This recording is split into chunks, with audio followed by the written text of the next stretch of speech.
The moment your wife asks for space, your marriage already has a replacement plan. Melissa said that to me with both hands wrapped around a wine glass like she was delivering a performance she'd rehearsed for weeks. I remember the exact angle of her shoulders, the way she stayed standing instead of sitting across from me at the kitchen island. People sit when they want to solve something. They stand when they're preparing an exit. 3 weeks, she said calmly. I need 3 weeks to clear my head. My name's Ethan Carter, 39 years old, senior project manager for a commercial roofing company outside Columbus. I build schedules, track labor costs, manage insurance claims, and spend most days solving expensive problems before clients realize they exist. Patterns pay my mortgage. Patterns also expose liars. That's why her voice bothered me more than the words themselves. Melissa sounded too organized, too polished. She already had rules prepared. No calls, no surprise visits, no emotional pressure. She laid them out like legal terms across the granite countertop. Then she added the sentence that hollowed out my chest. If we do this right, we might save our marriage. Save. Funny word. People use it when something already started sinking. I studied her while she spoke. Fresh manicure. New gold necklace I'd never seen before. Gym bag near the front door. Small details. Marriage dies through small details long before divorce papers arrive. Where are you staying? I asked. She lifted one shoulder. With Claire for a few days. Then maybe an Airbnb. Maybe. Another soft word hiding hard intentions. I nodded once and reached for my phone after she walked upstairs. First thing I checked, our joint Amex account. I expected grocery charges, gas stations, maybe a hotel. Instead, I found 3 transactions from the previous week that punched straight through my stomach. 2 upscale restaurants downtown. A boutique hotel near the riverfront. A furniture store in Nashville. Melissa hated Nashville. Said the city felt fake and loud. Yet someone spent $1,800 there 4 days earlier. I opened the banking app again and exported the statement into a private folder. Years in project management taught me one thing. When numbers start moving quietly, somebody's building something behind your back. Melissa came downstairs 30 minutes later wearing jeans and a cream sweater I bought her last Christmas. She rolled a suitcase behind her. Packed light. Another sign this plan had structure. People pack heavy when emotions lead. They pack efficiently when logistics already got discussed with someone else. She stopped near the doorway and looked at me carefully, almost studying whether guilt had reached my face yet. This doesn't mean I stopped loving you, she said softly. There it was. The line. Every man hears some version eventually. It lands like a sedative before surgery, meant to calm you while they cut deeper. I kept my voice level. 3 weeks. She nodded. 3 weeks. Then she stepped closer and kissed my cheek. Quick, controlled, familiar enough to soften the blow, distant enough to feel like a transaction. The front door closed behind her at exactly 9:14 p.m. I stood there another minute before walking upstairs to our bedroom. Half her closet sat empty. Jewelry case gone. Travel makeup bag gone. Passport missing from the safe drawer beside my old tax records. That's when my pulse slowed instead of rising. Panic faded. Training kicked in. I opened my laptop, logged into our Verizon account, and checked the call history tied to her line. One number repeated 17 times over the previous 12 days. Same Columbus area code. Same late-night pattern. Average duration, 43 minutes. I copied the number into a search engine.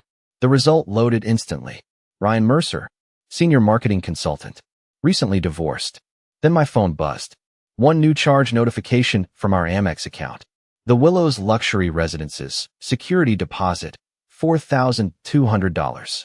Most men think betrayal arrives with lipstick on a collar or a text message lighting up at midnight. Real betrayal moves slower. It builds systems. It creates backup plans. It studies exits before anybody hears the first lie. I learned that during the first 48 hours after Melissa left. I barely slept. My brain kept replaying tiny moments from the previous 6 months like surveillance footage inside a courtroom. Her sudden obsession with privacy screens on her phone. New passwords across streaming accounts we used together for 11 years. A second gym membership charged to her personal Visa instead of our joint account. At the time, each detail felt harmless. Together, they formed architecture. Around 2 in the morning, I opened my laptop again and started building a timeline. Dates, purchases, locations, call logs. I pulled 6 months of statements from our Amex account and exported every transaction above $200 into a spreadsheet.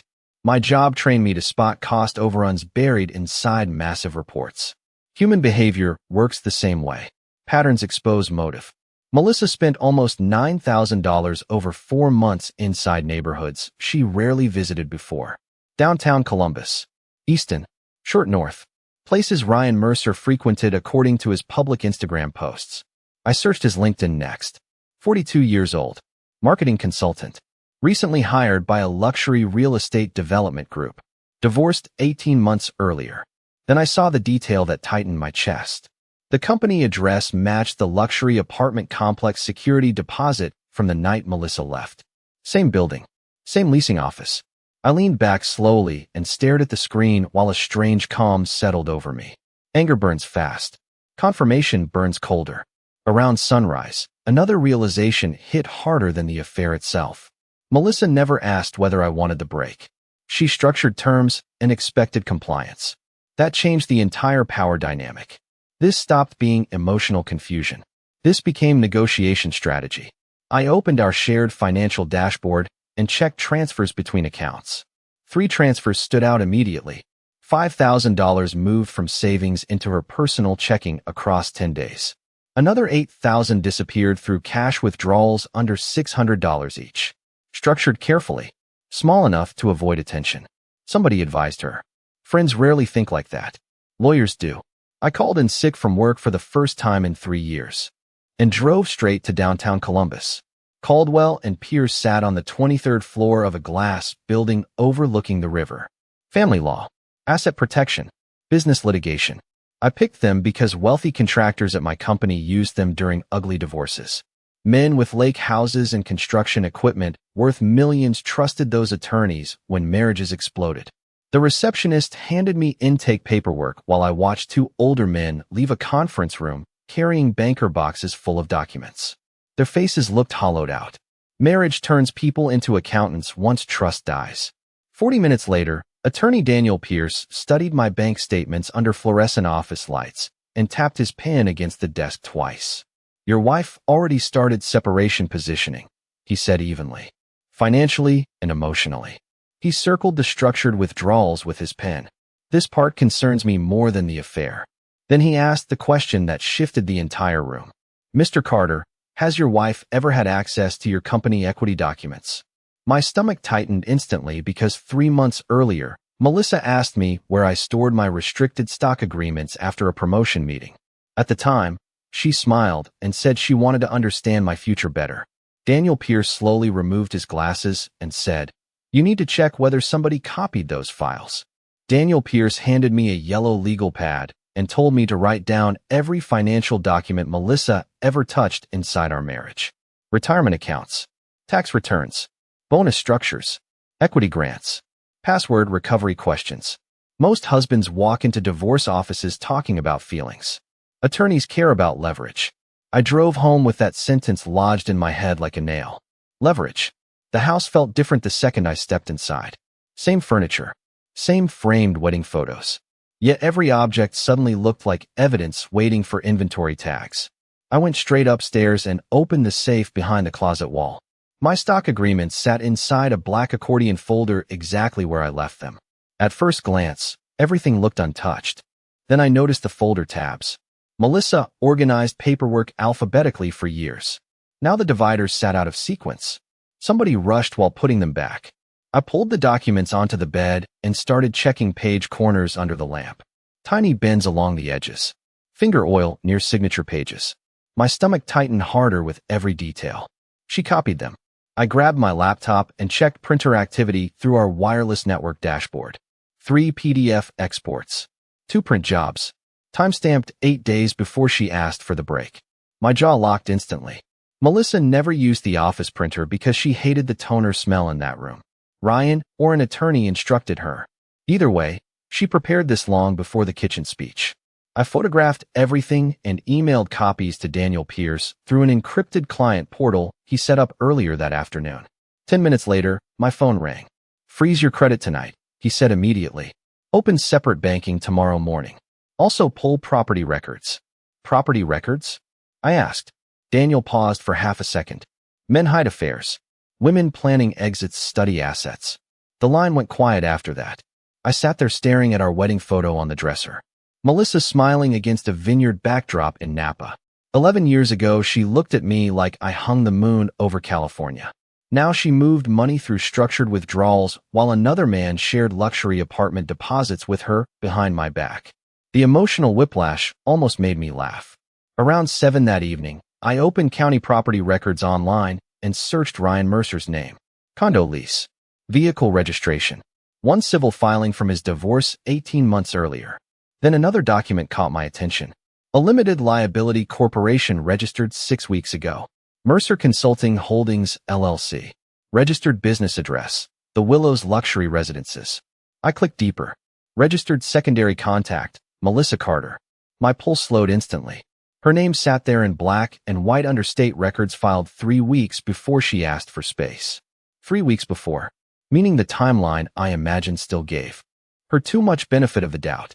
She already attached herself legally to him before she walked out her front door. I leaned forward slowly and opened another browser tab.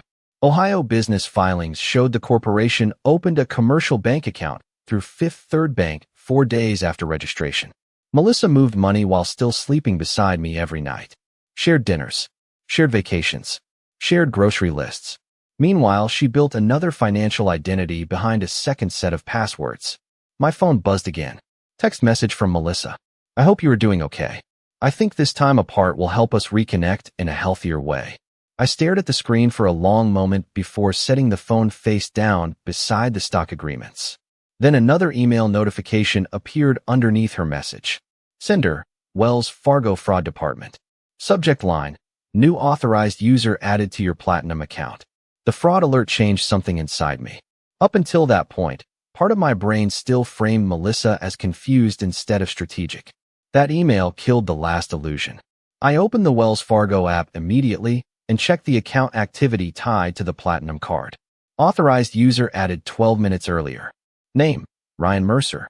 Relationship designation, domestic partner. I stared at the screen long enough for the session timer to expire. Domestic partner.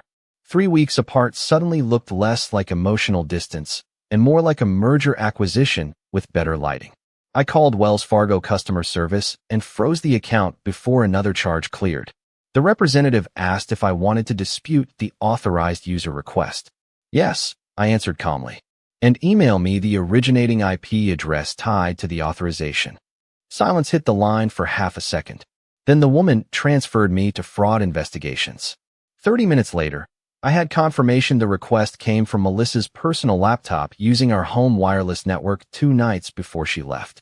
She sat 20 feet away from me while adding another man onto our financial accounts. That detail stayed with me more than the affair itself. Affairs run on adrenaline. Financial integration requires planning. I barely touched dinner that night. Instead, I spread every financial document across the dining room table and started tracing exposure points inside our marriage. Mortgage, joint brokerage account, vehicle titles, insurance beneficiaries, password recovery emails. Melissa handled household administration for years because I trusted her attention to detail more than my own. Now every organized binder in the house looked weaponized. Around midnight, Daniel Pierce sent me a secure checklist titled Immediate Asset Protection Measures.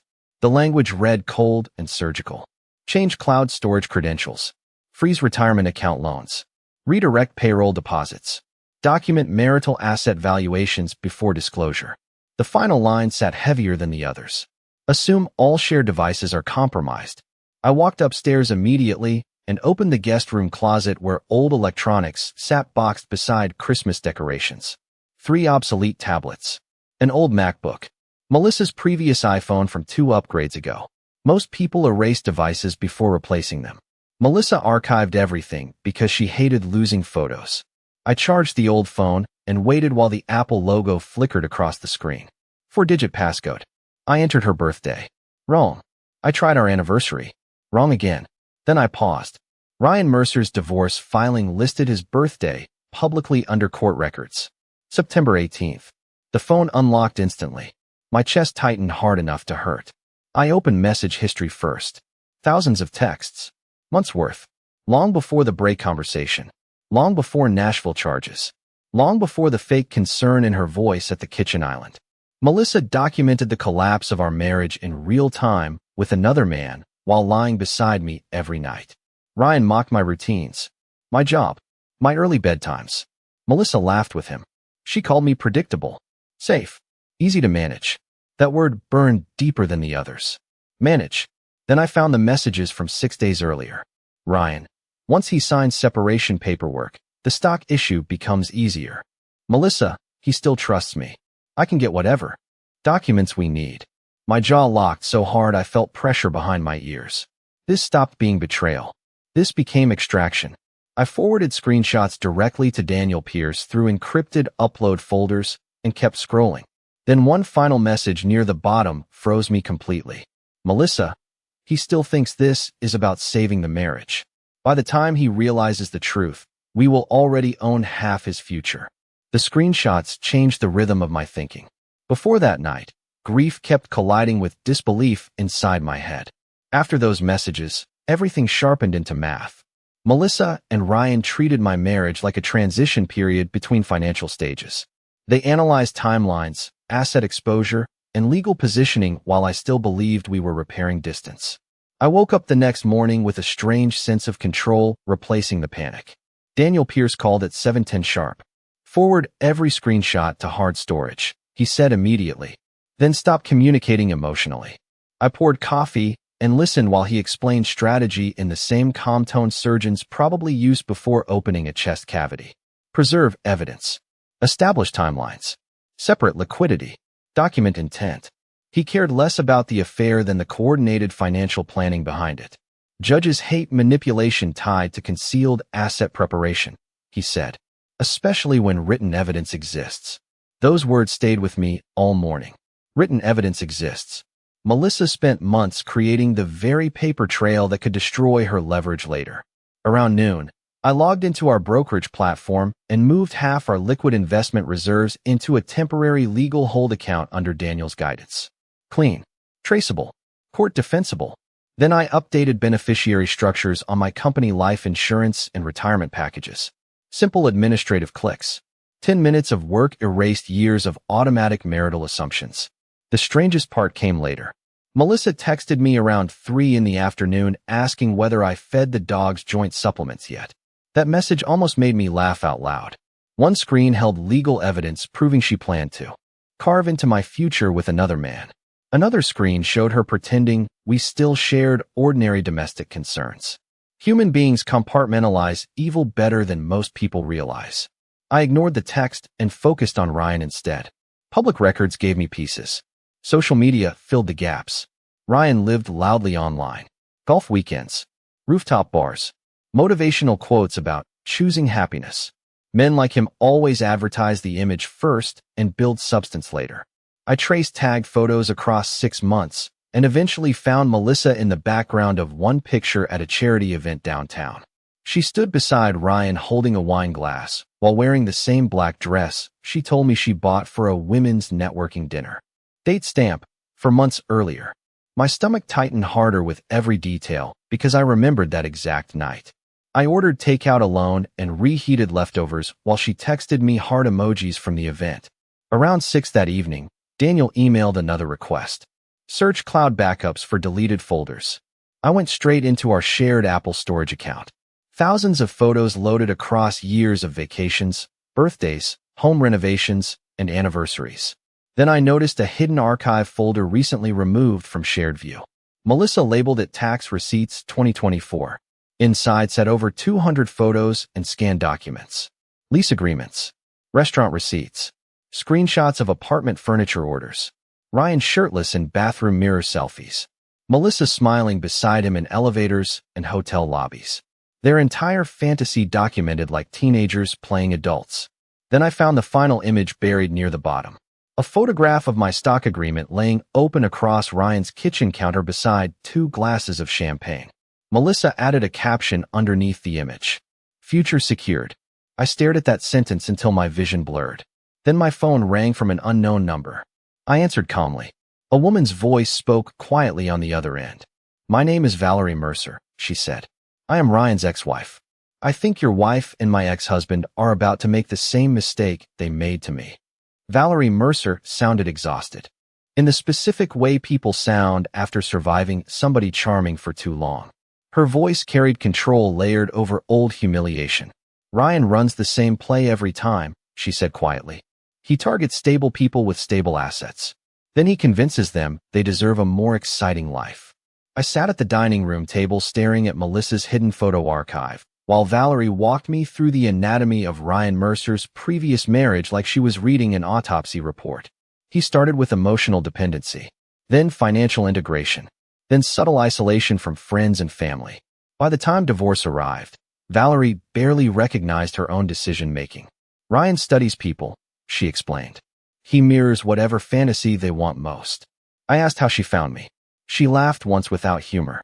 Melissa tagged Ryan in a private rooftop photo 3 months ago. He used the same watch he bought during our separation. Same lines. Same staged romance. Men like him recycle scripts. Then she dropped the sentence that shifted my entire understanding of the situation. Your wife thinks she is special. Ryan thinks she is temporary. Silence settled over me after that. I looked around the house differently again. Melissa believed she escaped into some elevated emotional awakening. In reality, she stepped into a recycled pattern built by a man with a documented history of financial opportunism layered underneath manufactured intimacy. Valerie offered to email me portions of Ryan's previous divorce filings and corporate records. You deserve context before this gets uglier, she said. 10 minutes later, encrypted PDFs started landing in my inbox. I opened them one by one. Failed consulting ventures. Tax liens. 2 dissolved business entities. A civil complaint involving unauthorized transfers between shared accounts during his prior marriage. Daniel Pierce responded within 20 minutes after I forwarded everything. This changes settlement posture considerably, he wrote. Especially if Melissa coordinated financial movement with an individual carrying prior fraud exposure. That sentence felt like oxygen after weeks underwater. For the first time since. Melissa walked out. The balance of power tilted slightly back toward me. Around 8 that evening, another text arrived from Melissa. I miss talking to you. Simple sentence. Soft tone. Carefully measured emotional bait. Earlier versions of me would have answered immediately. That version still believed emotional honesty solved betrayal. Now I saw strategy underneath every word. I left the message unread and focused on operational cleanup instead. I removed Melissa from shared cloud permissions. Changed payroll direct deposits. Updated multi-factor authentication across banking platforms. Closed dormant credit lines she once managed for household expenses. Every click tightened legal structure around my future. Every password reset severed another invisible thread she assumed would stay available forever. Around midnight, I finally opened one of the older text chains between Melissa and Ryan again. I searched one word. Lawyer. 37 results appeared instantly. Melissa discussed attorneys with him weeks before requesting the break. She worried about timing, exposure, asset division percentages. Then one message near the bottom froze my hand over the trackpad. Ryan. Once he signs the temporary separation agreement, we accelerate phase 2. Melissa. He trusts me enough to sign anything if I cry first. I read that line 3 times slowly. Then I opened the attachment Ryan sent immediately afterward. PDF file. Draft separation agreement. Prepared 9 days before Melissa stood in my kitchen pretending she needed space to think. The draft separation agreement read like a quiet robbery wrapped in therapeutic language. Temporary emotional distance. Financial cooperation. Shared transitional flexibility. Every sentence softened the real objective underneath. Melissa wanted signatures before I understood exposure. Ryan wanted leverage before attorneys entered the room. I forwarded the PDF to Daniel Pierce at 12:43 in the morning. He called 3 minutes later, sounding fully awake. Do not confront either of them yet, he said immediately. People reveal more when they think they still control the narrative. Then he walked me through the agreement line by line. Temporary access clauses. Shared liability language. Informal disclosure waivers. Ryan downloaded templates from somewhere and customized them just enough to look harmless. Daniel pointed out the dangerous section buried near the middle. Voluntary interim financial support pending emotional reconciliation. Translation. Melissa wanted documented transfers from me while living with another man. The entire thing revolved around creating a financial status quo before formal proceedings began. I sat there staring at the pages while years of marriage rearranged themselves inside my memory. The weekend trips, the anniversary dinners, the late-night conversations about growing old together. Somewhere underneath all of it, Melissa transformed into somebody capable of rehearsing legal strategy while kissing me goodbye in the mornings. Around 9 the next day, Melissa finally called instead of texting. Her voice came soft and careful. "You sound distant," she said. Interesting choice of words considering she moved into another man's apartment less than a week earlier. "Work has been busy," I answered evenly. Silence lingered for half a second. Then she shifted toward concern. "I just want us to heal the right way." Heal. Another manipulative word. People use healing language when they want cooperation without accountability. I kept my breathing steady and let her continue. She mentioned therapy, reflection, emotional growth. Every phrase sounded lifted from social media relationship coaches and late-night podcasts. Then she finally approached the real reason for the call. "I had an attorney friend draft a temporary separation framework," she said carefully. "Just something simple so we both feel secure during this process." There it was. The bait. Delivered exactly according to the timeline in Ryan's messages. "Send it over," I replied calmly. Her relief traveled straight through the phone. She thought the trap still worked. 20 minutes later, the email arrived with a fake warmth in the subject line. "Temporary boundaries for healthy space." Daniel Pierce laughed quietly when he saw it. "Healthy space," he repeated. Meanwhile, they already formed an LLC together. He instructed me to sign nothing, reveal nothing, and continue documenting every interaction. Then he gave me news that shifted the ground beneath everything again. His forensic accountant finished tracing Melissa's structured withdrawals. Money moved through 3 separate accounts before landing inside Mercer Consulting Holdings LLC. Melissa financed part of Ryan's luxury apartment herself using marital assets. "That matters," Daniel said, "especially if she concealed transfers while requesting temporary support from you." Around sunset, another encrypted email arrived from Valerie Mercer. Subject line, "You deserve the full picture." Inside sat 27 screenshots from Ryan's previous relationship history. Same script, same emotional language, same promises about freedom and reinvention. He even recycled identical anniversary captions between women years apart. Melissa believed she escaped into some rare passionate connection. Ryan treated her like a reused marketing campaign. Then I reached the final screenshot. Ryan texting Valerie 2 years earlier. "Once the paperwork clears, her retirement accounts become accessible too." My chest tightened instantly because 3 days before leaving, Melissa suddenly asked detailed questions about my pension vesting schedule during dinner. 3 days later, the illusion finally started cracking on their side instead of mine. It began with a single transaction alert from the frozen platinum account. Declined purchase. $1,200 at a high-end furniture store downtown. 30 seconds later, another attempt appeared. Declined again. Then another. Melissa used to mock people who measured relationships through money. Yet the moment financial friction entered her new fantasy life, panic surfaced immediately. My phone lit up with her name less than 5 minutes later. I let it ring twice before answering. "Hey," she said softly, though tension leaked underneath every syllable. "Something weird happened with the card." I leaned back in my office chair and stared at the latest roofing bid spreadsheet open on my monitor. "I froze the account," I answered evenly. Silence slammed into the line. Then came confusion, wrapped in fake calm.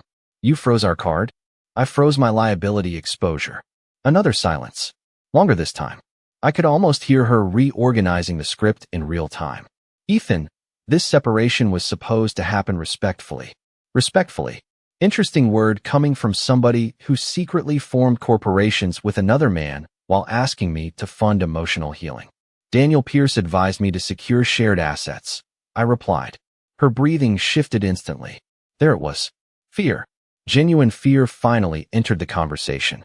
"You hired an attorney?" she asked carefully. "You drafted legal agreements before leaving the house," I said calmly. "Seems fair." The line went dead quiet after that. No more therapeutic language.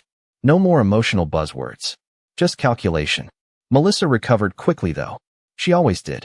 "I think we are starting to misunderstand each other," she said softly. "Ryan helped me organize temporary logistics, because I felt overwhelmed. I almost laughed hearing her reduce months of coordinated planning into emotional confusion. Interesting, I answered, especially considering the LLC registration. Complete silence, heavy enough to feel through the phone speaker. I pictured her standing inside Ryan's luxury apartment with that same expression she used whenever conversations slipped beyond her control. "You went through my private documents?" she finally asked. "Wrong move. People accuse when they lose narrative control. You used marital funds to finance another residence," I replied. Privacy stopped applying somewhere around there. Her composure cracked after that. Tiny cracks at first. Sharper breathing. Faster responses. Defensive pivots. "You are twisting things," she snapped quietly. "Ryan just gave me support during a difficult time." Support. Another recycled word. "He also drafted separation agreements before your kitchen speech," I said.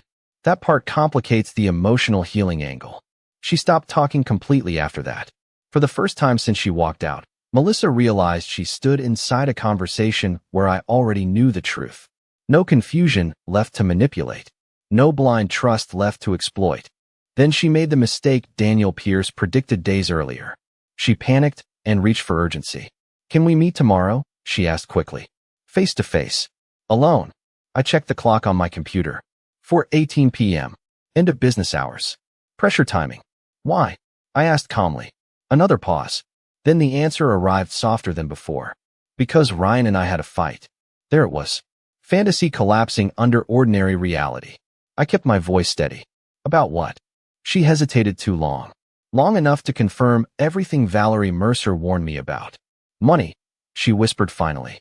I closed my eyes for half a second and pictured the hidden archive photos again. Champagne glasses. Rooftop selfies. Future secured. Amazing how quickly romance changes tone once bank accounts tighten. Then Melissa delivered the sentence that changed the entire balance of power again. "Ethan," she said quietly, "I think Ryan might have used me too." Melissa came back 17 days after walking out. Earlier than planned. Earlier than the carefully structured 3-week timeline she built with Ryan. I opened the front door at 1:17 in the morning and barely recognized the woman standing there. Same blonde hair. Same cream sweater. Same diamond earrings I bought during our 10th anniversary trip to Napa. Yet something inside her looked collapsed. Her mascara streaked slightly beneath tired eyes. One suitcase rested beside her leg. The expensive confidence she carried out of this house had vanished somewhere between Ryan's apartment and my front porch. "Please," she said quietly. "Can we talk?" I stepped aside without answering. Melissa walked into the kitchen slowly like somebody returning to a crime scene after the police leave. Her eyes drifted toward the dining table where she once sat explaining the importance of emotional space while secretly planning financial extraction with another man. Funny how memory changes the shape of rooms. She wrapped both hands around a coffee mug after I set it in front of her. Same nervous gesture from years earlier whenever she needed forgiveness before accountability. "Ryan lied to me," she whispered finally. "About everything." I stayed silent. Silence forces people to keep revealing themselves. Melissa explained how the fantasy unraveled almost immediately after shared reality replaced secret excitement. Ryan burned through money faster than she expected. He pressured her about account access, asked aggressive questions about my stock structure, complained whenever she hesitated around legal paperwork. Then she discovered 2 other women messaging him while he slept beside her. Valerie Mercer warned me already. Same script, different actress. "He said the corporation was temporary," Melissa said shakily. "He said we were building a future together." Future. Another word people weaponize before consequences arrive. She looked up at me carefully then, studying my face for softness she used to control so easily. "I made a mistake, Ethan." There it was.